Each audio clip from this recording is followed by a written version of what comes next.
price system allocates resources in a way that central planners never could, not even through statistics and anything else. Socialism can't win because it really doesn't know what to produce. People have hubris and big egos and think they do, but they don't. And if we look at the history of the Soviet Union, if we look at the current state of North Korea, you look at Cuba. I don't care what Michael Moore says. They're economic basket cases. I know that the US has an embargo with Cuba, but Cuba's free to trade with the rest of the world, and they're still a disaster. So that's the economic calculation debate, and it's a killer one. All right, great.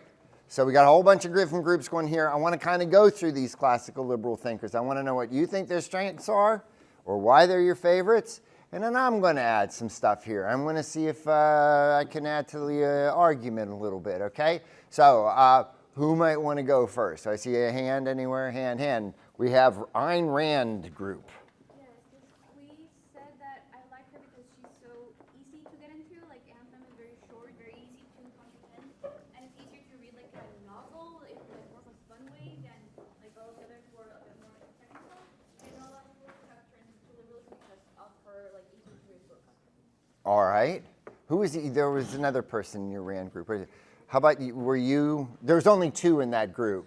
The rest of you were too shy. Yeah, well, based on also like we watched the movie last night where it's also like character driven and you sort of identify with these people who are idealists and you kind of engage into that.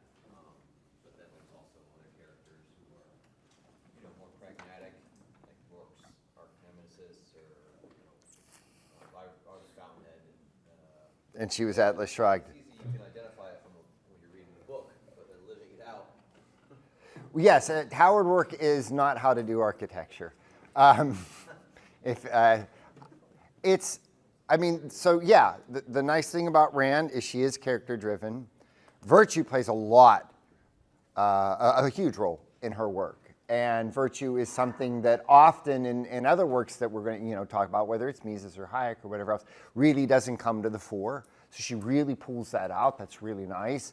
The stories, as I've been saying, she's probably drawn more attractors to capitalism than probably all the other writers combined, even though I know you all split up into your Mises and Hayek groups and stuff like that. But seriously, like I think Atlas Shrugged is, if not the best-selling book, second to the Bible for like the last 20 years or something, when Goodreads and stuff like that. In terms of sales, I don't want to end up like the Beatles and have my albums burned, right? But absolutely.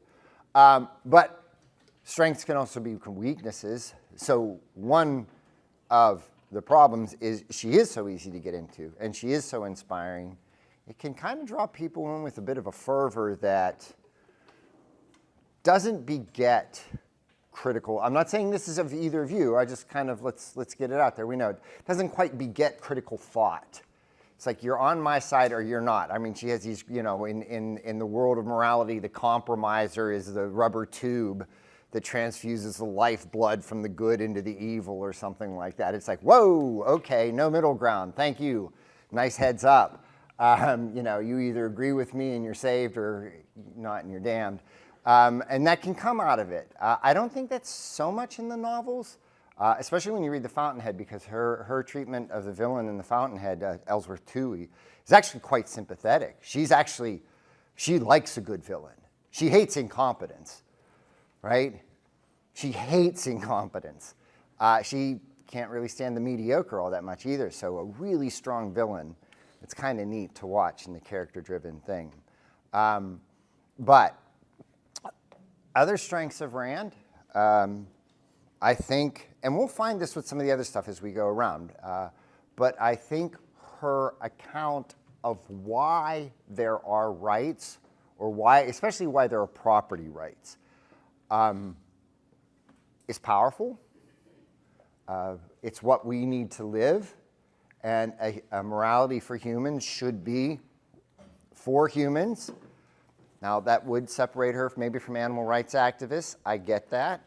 We have to realize that debate. But as far as her argument goes, that it's because we are living creatures and we need certain things to either survive or flourish, that will be a question which one she's referring to. and that we need both a right to our own physical and bodily health. Yeah, I can't really do well if you're beating the hell out of me. But we also need property, and we need contract, right? The rights to the fruits of our labor. So establishing that we have certain rights, or that we ought to have certain rights, I think she has a pretty strong argument. On the other hand, the weakness to that is she tends to think that that determines everything. So if, not a spoiler, but if you read Atlas Shrugged, there's Judge Narragansett. He's disappeared off the scene because he was sort of the last rational judge and people were overruling him, and he's like, I'm out. So he's writing a big treatise on objective law, like what the principles of natural rights, let's say, or her version of natural rights, the laws that would follow all from that. We never get treated to that book because it doesn't exist. I would argue it can't, that there's not a one-to-one correlation. In fact, what you would most likely find is that there is a broad set of certain outcomes that would comport or agree with objective principles, but that objectivist principles don't decide one out of that entire set. I know that's debatable, but once again, since 1950, we've never been treated to Judge Narragansett's novel. Or not novel, Judge Narragansett's list of objective laws, because you ain't going to find it. So I think some people, Rand herself, in her not better moments, really tend to think that objectivism kind of over-determines what the proper rule or what the proper outcome is. And I'm just saying be cautious with that, okay? Because there can be problems with that. So strength, theory of rights, place to have debate, disagreement, and critical analysis, exactly what laws those will determine into. All right, who's next? By the way, Anthem is what got me into this mess when I was 18. If you haven't read it, people have been harsh with Anthem, like, ooh, it's plagiarized. But I read the original book that it was supposed to be plagiarized by. I like Anthem better. So, you had your hand up? And then over there. Same team. We're all on the same team, man. Well, I'll start here, and then we'll do both. Okay, is that fine? I'm going to start with you, though. Sure. So our team, we chose John Locke. John Locke, Yeah, with an E.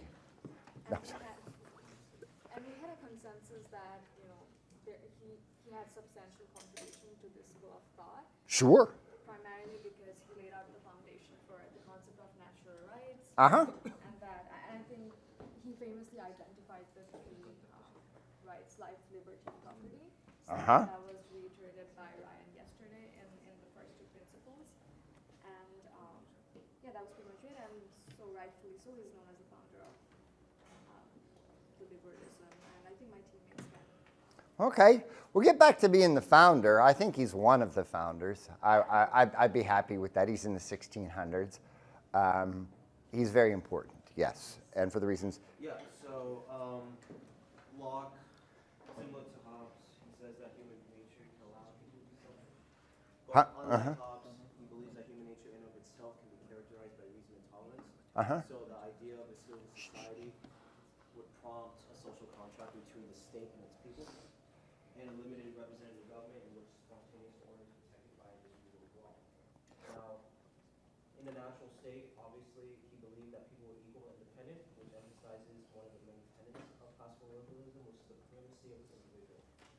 And this leads to egalitarianism, and in a civil society, we all have common human values. Right. So, yes, definitely in the second treatise, when he talks about rights that we have, God-given rights that we have.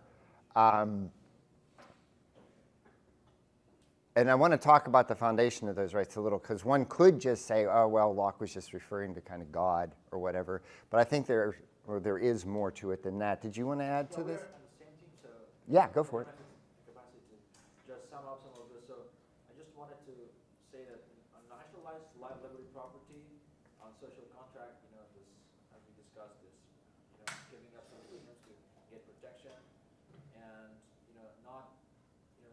don't obey in advance, which is resisting tyranny, and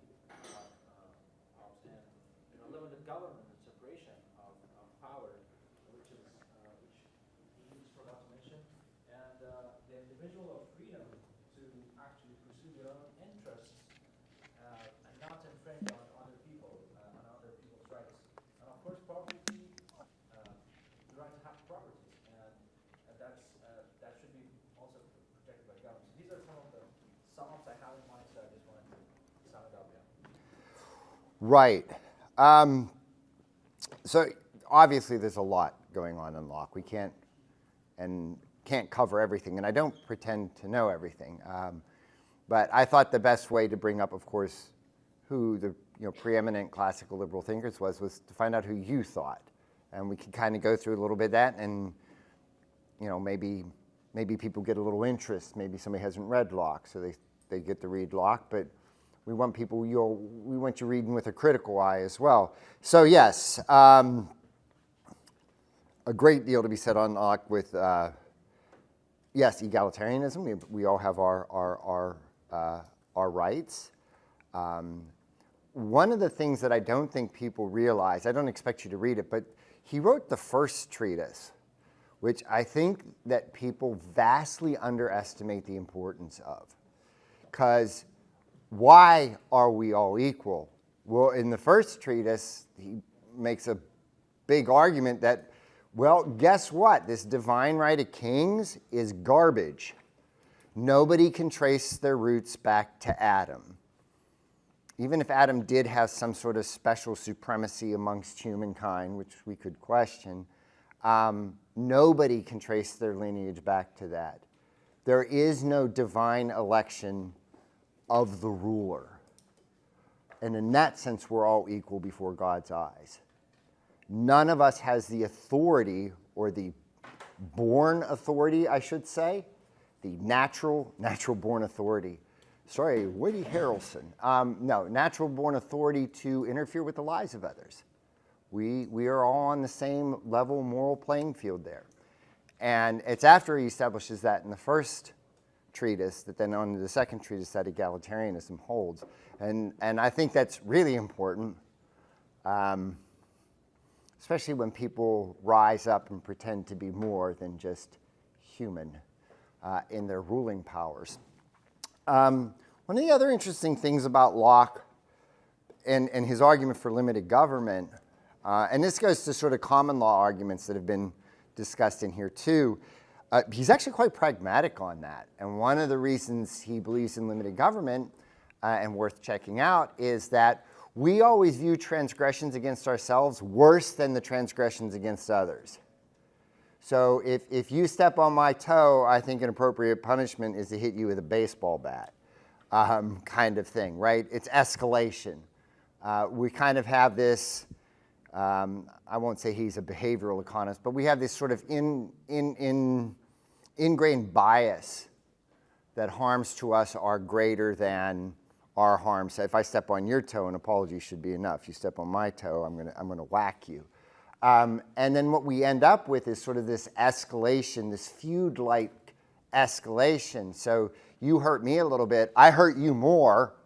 Now you perceive that as more than what I did. You up the ante, and now we're in sort of full-scale, if it's not Hobbesian, but you and I are in full-scale war. We can't have that. The peace and stability of society cannot tolerate that.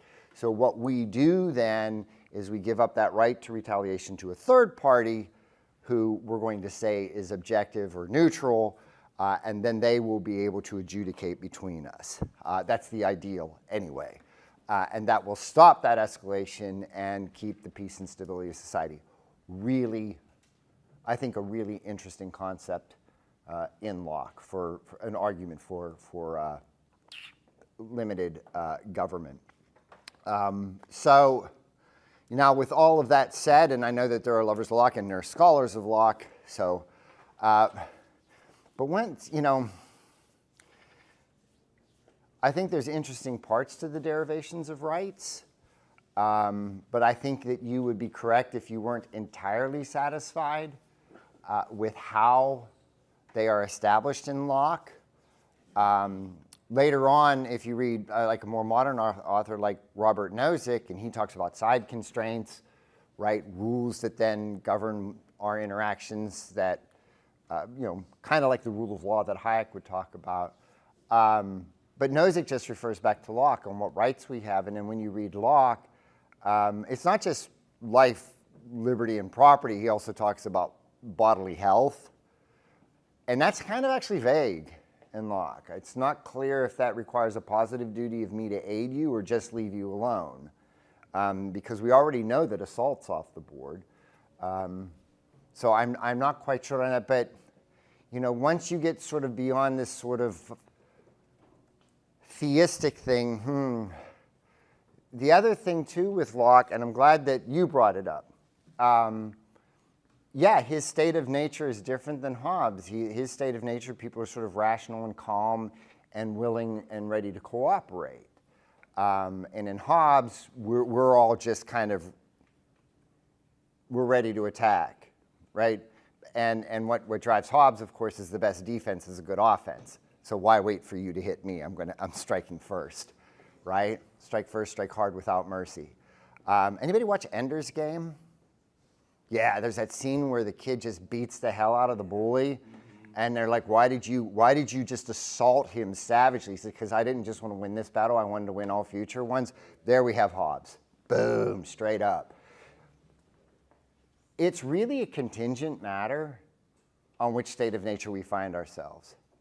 So sometimes you can find yourself in sort of an unruled collective where people are willing to cooperate, and you can come up with rules and conventions and stuff like that, and things like property and all that arise. But there are other situations you can find yourself in where, people are taking the Hobbesian stance, and sort of those Lockean preconditions for that social contract just don't hold, because we're not there. So guess what? We're at war. And now that question opens up that if we're not in a situation where we are to enter in that social contract, right? If it's not God that's going to give us this rights, if it was the social contract that then was going to, we were all going to agree to leave each other alone, a la Anthem or whatever else, if those conditions don't hold, then what is the status of those rights? But it's worth reading. It's worth investigating. It's worth thinking about. Also, too, worth thinking about, much like I said with Rand, we have those rights. How do those translate into practical action? This is why I like talking about business and the doing of business, right? Okay, I have a right to contract. Does that mean I have to sign here or here? Does that mean that contracts under duress are valid, right? What constitutes duress if they're not valid, right? Do you have to be of a certain age or a certain rationality to sign contracts in order for them to be binding, legally or morally? Once again, not determined. These are all things that Locke leaves open. It's not a problem per se with Locke, but it is a vast amount of research, thinking, fun that we can have as we're thinking about how those ought to play out in the real world. Where's the Hayek people, since we're talking about rule of law? You were doing Hayek. You want to tell me? Or I don't know if somebody else did, but go for it.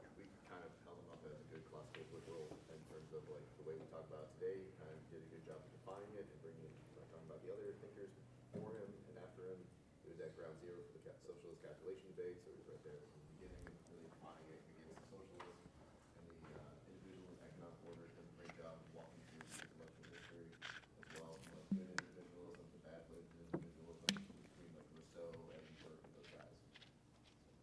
Others with Hayek? Others want to chime in on Hayek? I'm just curious. Yeah, Hayek is, this is why I hate the road to serfdom. Because everything you said about Hayek, just personally, I really like, but road to serfdom is so polemical.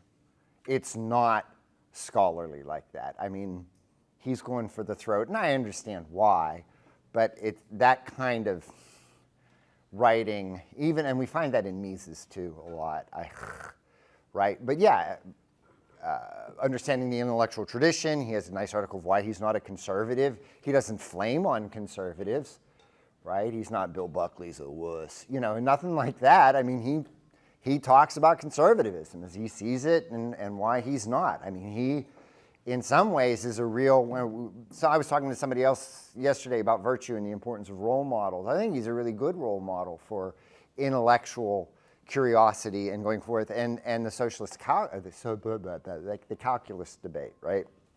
For those not quite familiar with it, certain authors, even authors that said they were for capitalism, like Paul Samuelson, this famous economist from the 50s and the 60s and 70s, and all these other people were like, oh, the Soviet Union with their nice planned economy, they're going to outproduce the United States because the capitalist economy, it's just crazy, like anything, they're making rubber spiders over there, but the Soviet planned economy, we're making machinery, we're making farm equipment, we're making the things that people need. This will be the workers' paradise. We'll outproduce capitalism.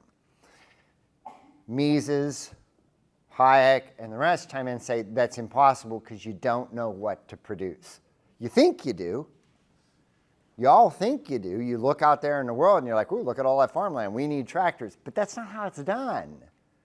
Because, right, how many of you read iPencil? iPencil? Read? Oh, read it. And it is by a guy named Reed. It's called iPencil. It's just a short little ditty. But it's all the stuff that goes into making a pencil. And there lies the problem.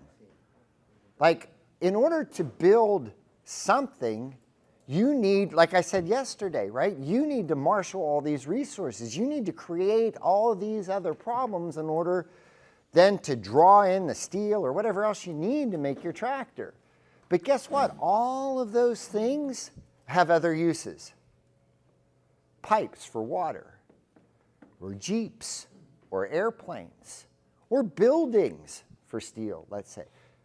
So it's not like there's just one thing to produce. There's these multiple needs. I think John talked about this yesterday when, can you identify needs people have? And there are multiple needs. So out of all of those needs, how do you decide really where the steel goes best? Mises and Hayek argue that the price system does that. That supply and demand indicates scarcity and value. And in the end, basically, who's willing to pay the most, that is the most valued, right, use of the material. Okay? So they'll get that material, and then others will either have to pay more or use substitutes or whatever else. But the price system allocates resources in a way that central planners never could, not even through statistics and anything else. So that's kind of the economic calculation debate, right? That socialism can't win because it really doesn't know what to produce. People have hubris and big egos and think they do, but they don't. And if we look at the history of the Soviet Union, if we look at the current state of North Korea, you look at Cuba. I don't care what Michael Moore says. They're economic basket cases. And this is why, quite frankly, right? I know that the U.S. has an embargo with Cuba, but Cuba's free to trade with the rest of the world. And they're still a disaster, right? So that's the economic calculation debate, and it's a killer one. By the way, and I don't think we have any specific speaker to talk about it today, but if you look within the firm, right? So let's say you own a firm, you own a big business, your Koch Enterprises or whatever. How much are janitorial services worth? How should they be allocated within the firm? How about maintenance services within the firm? How should they be allocated? That's a really tough decision for managers and owners because there are no price signals, right? If I'm producing widgets, it's kind of easier for me to figure out where to buy my widget materials and stuff because I can compare prices and costs and figure out materials and all that. But within the firm, how do I allocate the accountant's time? Right? There's a lot of paperwork. Which one needs to be done first? Which one's the most important? How many accountants should I have? Because remember, if I'm paying accountants, then I'm not paying maintenance workers. So what should be that? So that economic calculation debate, and also his talk about stuff on ignorance and that, really has direct managerial implications. Like, that is one of the problems you will encounter as a manager or owner of a firm. And how to decide that and how to allocate resources within the firm is extremely important because that's your cost structure as well. And as we saw in the movie, if your costs go up too much, guess what? You got a business. But if you don't do the things you need to do within the firm, you'll go out of business too. So that's another reason I like that whole calculation debate. I think it has a direct impact if you're going into the professional world on you thinking about how you allocate resources within the firm. One of the issues that people, and I know there are Rothbard people in the room, so we can go to them next, but one of the issues with Hayek, though, that some might not be happy with is Hayek's big on the rule of law. Yay, that's not a problem. But the rule of law is sort of these generalizable laws that don't name any specific individuals that apply across time. Okay? If it meets the, that's 3. He has 4 criteria. I got 3 there. I'm missing the 4th. But basically, if the rules meet these criteria, then we're good in a liberal society. But guess what? That is compatible with some form of a social safety net. That is compatible with taxation. Like if you're taxation's theft, well, not for Hayek. If it's done by the rule of law, right? If I'm not identifying any specific individuals, we're all citizens, we got to pay for this limited government, kind of flat taxy maybe, right? I don't signal out any favors, right? I'm not giving you tax breaks because you're doing stuff I like, and I'm not giving you tax burdens because you run Amazon, right? Just everybody's the same, passes muster. If you earn below the poverty line, you get X amount. I'm not naming individuals. I don't know who's going to be that individual ahead of time. That's rule-based. We're good. I don't know if you want that law. I don't know if you elect that law. But according to the theory that he builds, it's compatible. That drove Rothbard nuts. Because Murray Rothbard, where are you? Would the real Murray Rothbard please stand up? There you are. I got him just as he was going for coffee. There is no such thing as free coffee. Wait, that's Friedman. None of you chose him, so we'll go with Rothbard. So what about Murray? What you like about him? He was afraid of bridges. Huh? Yeah, I don't know say this word. So entrepreneurship. Yeah, and how debate and work by the ethics of liberty and other things. And this too similar the work of Friedrich Hayek, and so I like this. Bastiat's cool. We'll get to him in a second. So, yeah, I mean, I will admit, Rothbard on entrepreneurship, can you tell me a little bit more about that? Because it's not an area that there's other stuff that I've read of his that I focused on, but not that. What about his theory of entrepreneurship? He used the history and philosophy and economics to the society, and he focused his work in the activities and that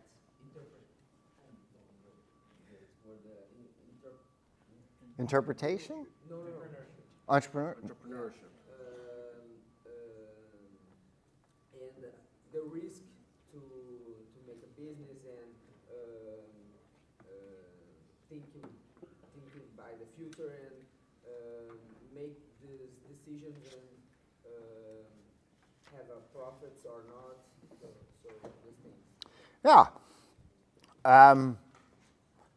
And that ties in with his ethics, of course, as well. I mean, it's their property. They've made the risk assessment and the risk judgments. They put, they put skin in the game. They got their money on the line, and if they're successful, then they should get the returns. If they're not, then they should be allowed to fail. So there's aspects about economic decision-making, responsibility, ethics, if you will, allowing people both to succeed and fail, being both part of the same mix, right? Can't have one without the other. I agree.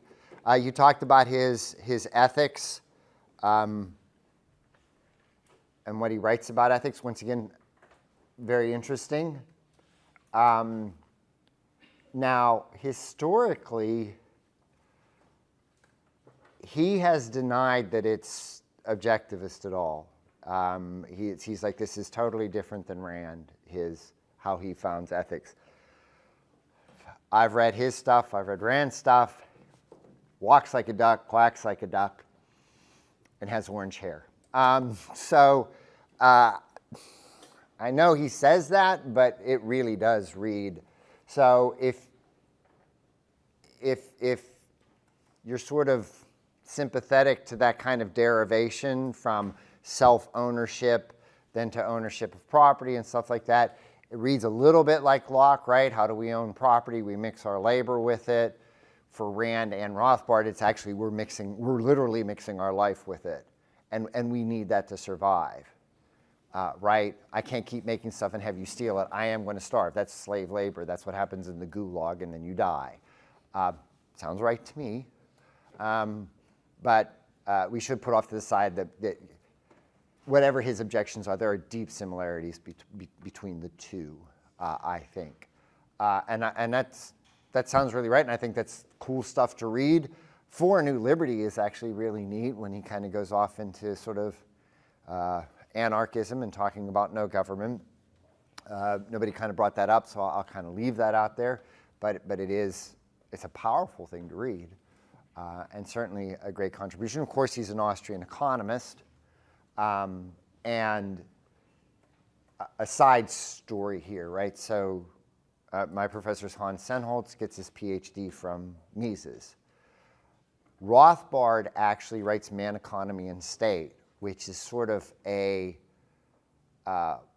explanation, let us say, for a more general audience of human action. It's like human action, only readable. And I've read Human Action, right? Sennholz uses Man, Economy, and State in his econ courses in the early 60s or whenever it's written, until Rothbard comes out with Power and Market, which is anarchist, which pissed Sennholz off and he quit using those. The only reason I put that is like, you know, the guy's Austrian bona fides, they are real. I think, from my experience, Man, Economy, and State certainly worth reading if you're not going to read Human Action, or you can read both. So yeah, there's a lot of good stuff that comes out of Rothbard. Problematic. Rothbard's account of how law should look, because his account is directly opposed to the common law procedure. According to Rothbard, every law should be based on property, right? If you don't transgress somebody's property, then you haven't committed any crime. And contracts should be viewed in terms of founded in property, et cetera, et cetera, et cetera. And he expands on this, and I'm forgetting the book now. I don't know if it's The Ethics of Liberty or one of the other works, but you know, he spends a considerable amount of time saying how he thinks the law should look. I would agree with Rothbard, except for the entire business community never has, except for little tidbits here and there. Like if you look at the evolution of the common law, and this is why people like John Hasnas are really interesting. Here's what I find interesting about the common law. I'll share that with you. You can find it not interesting or not. The common law gains popularity because in England at the time there are multiple courts. There's the Court of the Exchequer, there's the King's Court, there's the common law courts, there's the Admiralty Court, and the ecclesiastical courts. Because if you have a dispute with the church, you go to their, good luck. You go to their courts. What does business need? And we know this. We look at regulations and we know business needs speed, right? It is far more important to get a timely resolution that's not perfect than a resolution that takes a super long time that is perfect, right? So businesses just want it resolved, right? Now, they want something out of it, right? They're not so willing to get it resolved, like, oh, you didn't pay for your product, I'll just walk away because I want a speedy resolution. I mean, they want a resolution. So the common law courts are one fast. Two, and Ryan can feedback on this a little bit too, because I could be wrong on this, but two, they're operating at a time, I mean, there are sheriffs and stuff like that running around, people enforcing the law, but nowhere near as many cops as we have today. So guess what? It's really, really, really important that after the common law judge makes their decision, that the parties walk out of the room going, yeah, we'll do that. Because if en masse the courts make decisions that people don't like and there's no way to enforce it. So whatever the judge's decision is going to be has to be one that's going to be rather quick. We're going to look at past precedents and stuff like that, and right? So we're going to get this thing done. We're not going to wait on it forever, but it also has to be something that both parties agree to. I'm willing to accept that payment. I'm willing to pay that much. So the common law courts, I submit to you, had no interest in justice. Like they weren't like, this is justice, this is what we're going to enforce. They're like, no, we have a business disagreement, we need a business decision, how can we work this out? Here are the reasons we're going to do this, here are past cases, here's how you're responsible, here's how maybe you're a little bit responsible too. So our judgment is they'll pay 80%, you're going to eat 20%. And it's like, okay, 80%, 80 cents on the dollar is better than nothing. Okay, I can save my reputation by obeying the law. I'm paying the 80 cents on the dollar to them. The 20. Okay, good, we'll do that. Boom, same. By the way, if you think that that just doesn't make any sense, anybody here ever been in an auto accident? Watch how your insurance company settle the case. I was in a head-on collision with somebody who didn't have a green arrow, and the decision in the end was 90-10. I was 10% responsible. And the only thing I can figure out is because if I weren't driving that day, the accident wouldn't have happened, right? There's nothing just about that. But the insurance companies, when it came to who's going to pay what, my insurance company and theirs, the people at fault were going to pay 90, mine was going to pay 10. That's something they agree on. Great, we're done, next case. And that's kind of like the common law. And I love that. But what you get out of that is this sort of robust system of rules, okay? And we need that. And you're like, where are you going with this? I know. Shh, big circle here, I'm a philosopher.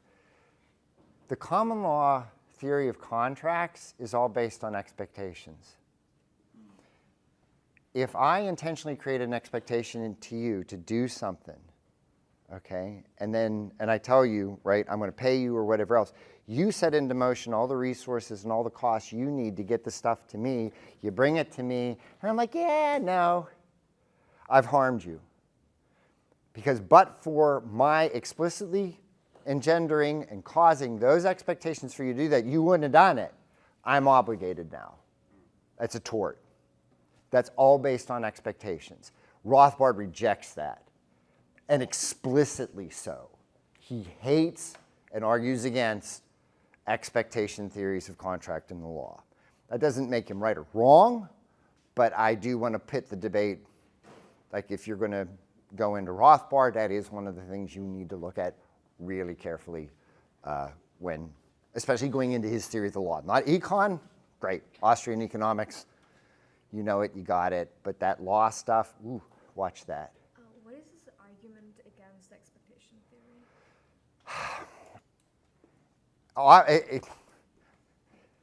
His argument against expectation theory is an argument I often find when I'm arguing about Hume on ethics, because Hume's a subjectivist. And once people hear that, anything goes. So if I say laws are based on expectations, then people thinking they're being all like, well, what if I expected you to give me $1 million and you didn't? You should give me $1 million then. And it's like, no, that's not the procedure. That's not what we're talking about. If you look at the common law, if you really want to get into this, if you read people like H.L.A. Hart, there are publicly recognized procedures for creating those expectations. They're not random. So the language of contract that we engage in, if not if I'm like, hey, I promise I'll see you next year. Yeah, right, you know that, right? But if I start engaging the explicit language of contract, hey, I want to make a deal. Hey, I want to pay you this much for your 2 dozen apples that I need by next Thursday at 5 o'clock. we'll do a net 30 payment, whatever. I'm engaging in that. There's no accident to those expectations. They're not random. It's not like I can trip and fall into them accidentally. It's not like I open the door and some crazy person comes in, I expect free clothes, you know. No. So one of the arguments, and it's quite disingenuous, but it's popular against the expectation theory, is that there are no constraints on what the expectations could be. And if there are no constraints on that, then anybody's crazy expectation would be an obligation on me. Free society can't have that. If we ground it in property, it's certain. We know whose property is what, and then we can have certain explicit and intentional obligations, and only explicit and intentional obligations, right? So that's based on voluntary agreement, right? So that's where we want to keep it. We want hard lines and hard definitions, and property is the best way to do that. That'll be Rothbard's part of his argument. I would counter-argue that if you look at contract and the evolution of contract, you find that exactly too. You find that exactly as well. So there could be other arguments too. I'm not saying that there isn't. If you think that the only derivation of rights stems from property in oneself, and therefore the account of everything else has to be derived from property, then of course expectation theories might fall out of that. But I view that more as a problem with the theory, especially when we look at the Industrial Revolution and the rise of commercial enterprises. You look at that hockey stick, right, of progress. That's pretty much all under that expectation kind of model. Yes, sir? Does this expectation theory, does it connect with the movie that we watched yesterday when Troy, like the whole advertisement, it doesn't work out, and then she calls the guy because like, you made me produce 50,000, you gave me this big expectation, and it wasn't fulfilled.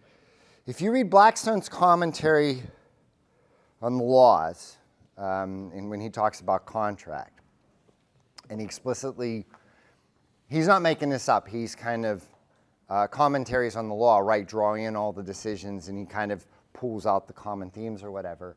So you have this expectation theory of the law. It's the form of creating those expectations that's important. So we recognize that in writing very clearly, right?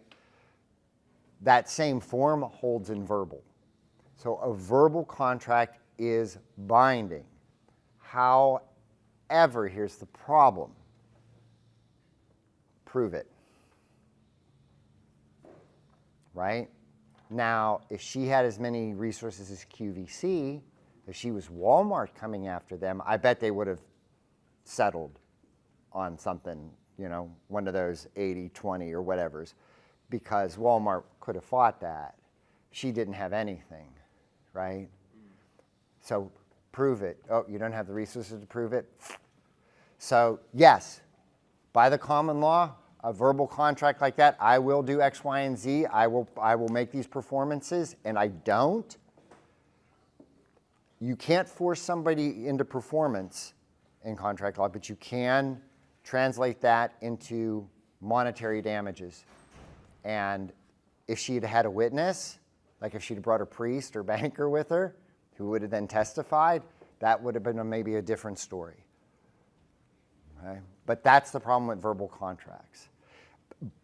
By the way, and in terms of law and in criminal law, that's one of the things that makes prosecution of sexual crimes very difficult, where there's not, right?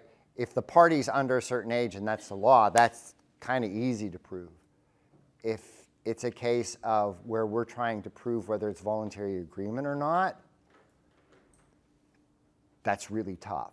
And that creates a host of problems in that area for people to deal with, for the law to deal with, for theorists to deal with, for everything else. So that question, not just with property, but like what Locke says in our bodily health and our right not to be interfered with other people, that's a real area that needs attention on how to deal with that. Okay, we had Cobden. I don't know anything about Cobden, so help me out with Cobden. Yeah, so we chose Richard Cobden as our favorite, and I chose him kind of for two reasons. First, is Sure. that he's like a contemporary, he's from like the 1800s in England. Uh-huh. He was one of the first thinkers to kind of take what we've discussed about classical liberalism and apply that to an international relations framework. Okay. Look at ideas of free association, civil society, spontaneous order. He's like, hey, if we're developing that kind of milieu for economic interactions within the state, why are we not doing that for international relations? And then the second thing I really liked about him is that he kind of melded the theory and the praxis. So Uh-huh. he started off as a pamphleteer, and then he went on to become a campaigner for the abolition of the Corn Laws. Okay, I was going to ask about that if he worked with Mill on the Corn Laws. Okay. And then he also went on to negotiate the first free trade agreement in history, the Anglo-French Treaty. Kind of had his main idea was that the propagation of free trade would end up leading to world peace. And I think at least the two world wars kind of proved him somewhat right. Yeah. If people were smart, world trade would lead to peace, but people aren't always smart. So yeah, a good free trader. I'm, like I said, his involvement with the Corn Laws, as you started to talk about that, he worked with John Stuart Mill, free trade, I got. Is there anything I should be careful about with Cobden? Like, did he write some tract that supported transatlantic slavery or anything? Because I know nothing about him, and I've walked into this before. I'm like, that guy sounds great, and all of a sudden somebody's like, do you know what else he wrote? Like, shit. So. Yeah, and what I find interesting is like on his death, he was like considered to be like the premier liberal thinker of his time, and like someone called him at the time like the greatest prophet of the 19th century. He's kind of less well regarded now. Why would he be less well regarded now? Well, I just think he's kind of been forgotten and taken for granted. Okay. Theoretical. All right. And like I said, humility should be part of the job. I really don't know more about Cobden. So I'd like to learn a bit. I see a hand. There's a hand. Sir in the sharp shirt there.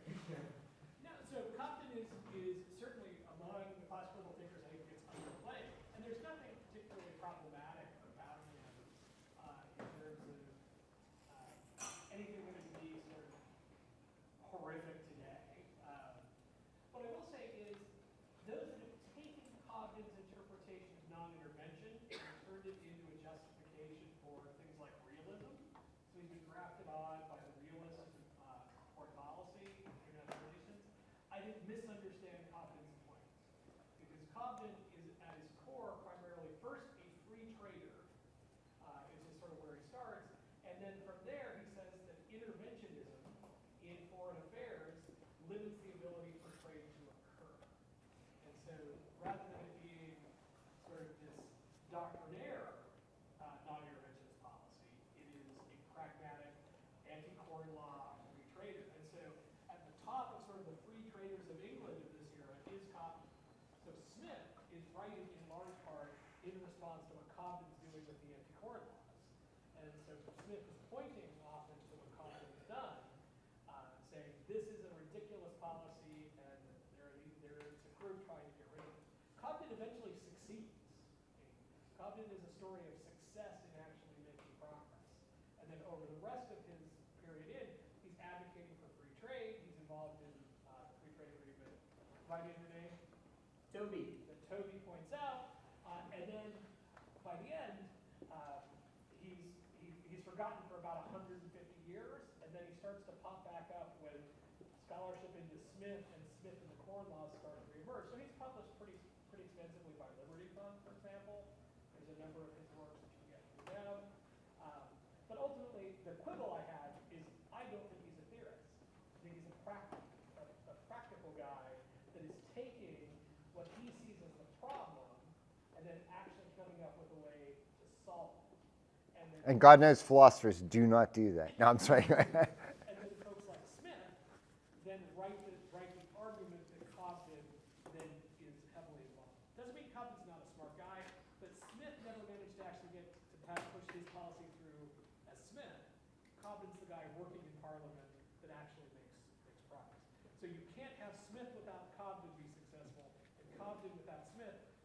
doesn't get remembered is I think the biggest thing. Yeah, and so my apologies, because then if it's in that time frame, I was wrong. It's not John Stuart Mill who worked on the Corn Laws. That's much earlier. So my apologies on that. I don't know why my brain made that connection. Smith is writing about the Corn Laws. This is one of the major motivators, All right. but it's what sends him off on his trade tirade. By the way, and it sounds like it, to take what Ryan had said, that kind of goes hand in hand with what we're doing here. So if Cobden really is the practice guy, putting it into getting it passed, going through Parliament or whatever, it's a good combination to read with Smith, right? Read Cobden and Smith, the practitioner and the theorist, because that's kind of what we're doing here, right? We're talking with the practitioners and the theorists to try and see how they inform each other and interact. So. The second part of it is he begins to write with another guy named John Locke. Okay? So there is this network of folks operating around the same time as Smith. And so we sometimes think about Smith as this lone post in Scotland. But there is a larger web of folks that are operating. Now, Bright's fascinating because Bright's a Quaker. And so Cobden is writing with a Quaker in England in this period. That's a little surprising. And the fun thing to do about him, to read Cobden in context, is to go then to see what he's saying in Parliament. Because they'll eventually found what's known as the Manchester School, probably won't get called that, and that's a free trader school that's rooted deeply in the same principles Smith talks about. And that is my assigned tirade about Cobden. That's not a tirade. That's an informative. I like it. And I also know that we had people here who chose Adam Smith. So where are you, my invisible hands? Smith, folks, Smith. I just need a hand that's higher. That's all. I got bad eyesight. These are my bifocals. This is my line of sight. Get them. There we are. Okay, one of the reasons we chose him was because he stands for free market and competition, and allowing individuals to work freely out of their own interests while it's still benefiting society as a whole. And that's the removal Cool. Just so we have the timeline straight. So Smith is writing in the late 1770s. Cobden succeeds in the mid-1800s in getting the Corn Laws repealed. Okay, so Cobden could have worked with Mill then. Even after Yeah. Okay. So I might not have been totally wrong there. All right. Free trade, people pursuing their own self-interest, free markets. Who else was in the Smith group? You? Yeah, that's what going off what they were saying. I really like how Adam Smith says his motto is basic life daily decisions based off of markets and all that. And I like how the invisible hand, it plays a huge role in that. And my favorite part was that he was the founding father of economics. That's what really. Careful if you say that to anybody from George Mason, because apparently there were people in Spain doing some interesting stuff. But I'll go with him being the father of economics. That's fine. But any others on Smith? And the two people from Spain are the two that just left, so they obviously know.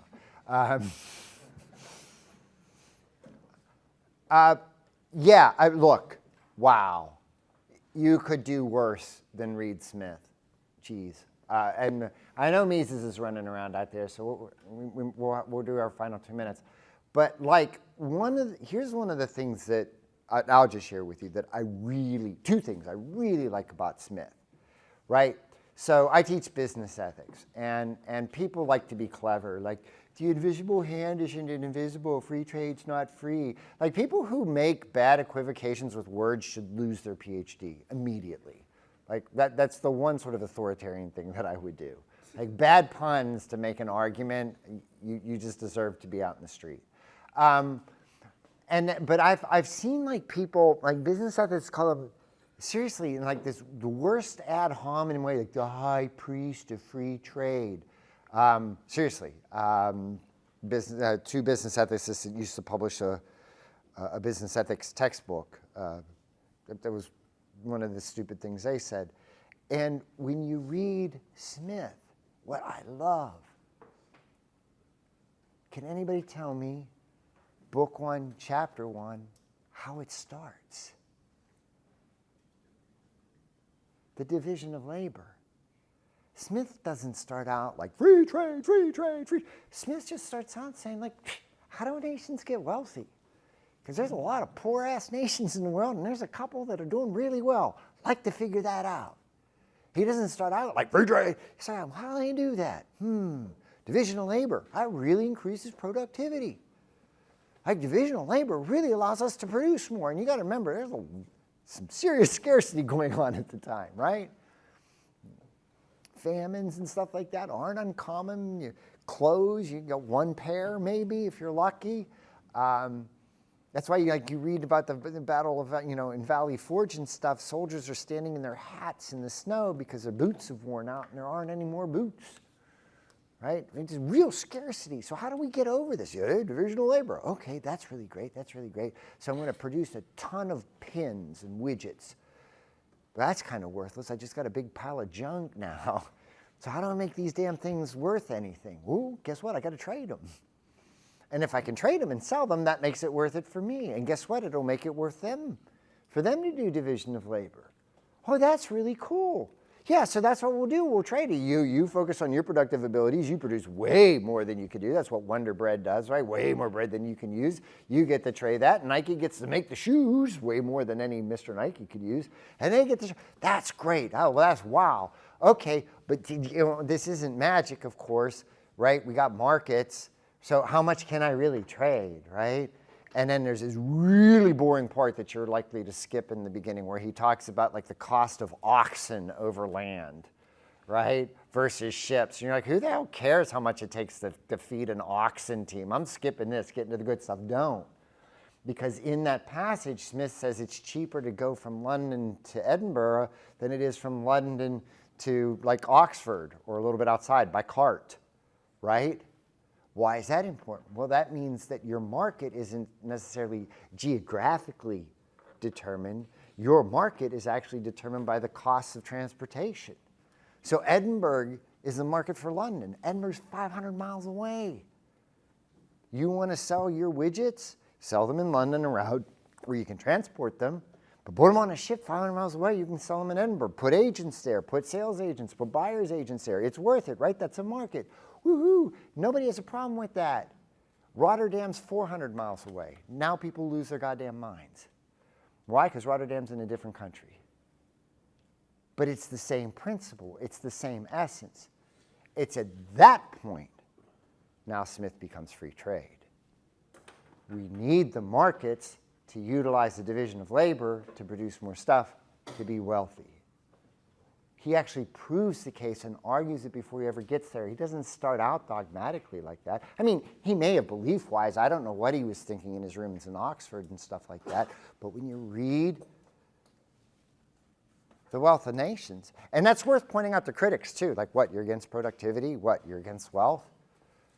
Because you're already in chapter 4 and you haven't dealt with chapters 1, 2, and 3 yet. So it's a real nice way, if you're arguing with people about free trade, to get a grip on the debate. And now I only have 1 minute left for Mises.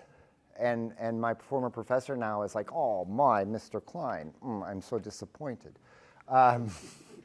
You had to know the man. Where's my Mises folks? Mises? Mises. We got a couple minutes, maybe 2. Tell me why Mises. Actually, Ludwig von Mises, he emphasized on praxeology. It's actually human action. He actually suggests that human acts on purpose. Here, all of the participants actually comes here on purpose. Someone can be networking, someone can be have a good idea about classical liberalism. He also emphasized that the subjectivity value of labor. That means the labor value is determined on the human, on the subject. He actually gives the weightage, the importance on that goods and services, not like that the supply and labor, supply and demand of the product. he actually gives importance for that reason the products, goods and services value actually is increase or decrease. Also, he suggested the business cycle theory. He actually said that the boom or bust in an economy actually it is happened when there is an central bank increase and decrease of interest rate.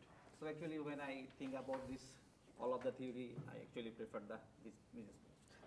All right, and I'm sorry we're running short of time, so I'm just going to take about 30 seconds. Yeah, theory of subjective value you find in Austrian economics. I'm not sure it originates with Mises. I think it originates with Menger, and it's Menger, Jevons, and Walras all at the same time. But nonetheless, Mises really builds that out. He's a very interesting, like, his quest is what makes humans act, praxeology, a theory of action. So it's very at the individual level, focusing on incentives in subjective value, and of course the boom and bust. I think all of those are correct. And by the way, Smith doesn't have that. Smith has some sort of labor theory of value running around, or natural theory of value running around. So that whole theory of value thing, I think Austrian, or at least subjective theory value theorizations really do add into the discussion. And I think that's great. The only thing when you're reading Mises is you are sort of buying into this sort of axiom, or not buying, but he does use a sort of axiomatic approach. Once again, we've seen all of Rothbard or Rand with that in ethics. We see that in Mises. You start out with certain basic premises that are true, like Euclidean geometry, and you derive the rest. Make of that methodology what you will. And if you read Human Action, there is a huge part of interaction sort of dedicated to like a Kantian epistemology. Whether you want to buy into that or not, that's up to you, but I don't think you have to, of course, for Austrian economics. But definitely, and I made a joke about it earlier, but I read Human Action when I was 17. No, not 17, 19. I was 19 when I read Human. So you can read it. It's not unreadable. If it starts to become unreadable, you're probably in one of them Kantian parts, and you might want to get past it or whatever. But he's also written books like Bureaucracy, Liberalism, and other texts besides Human Action that really are, worth reading about liberalism and authority and stuff like that. So absolutely. I'm sorry I didn't have more time to go into them, but I did want to do a shout out, especially with the subjective theory of value stuff, that needs to be added into the Smith. All right, that puts us at the 45 mark, and thank you all very much.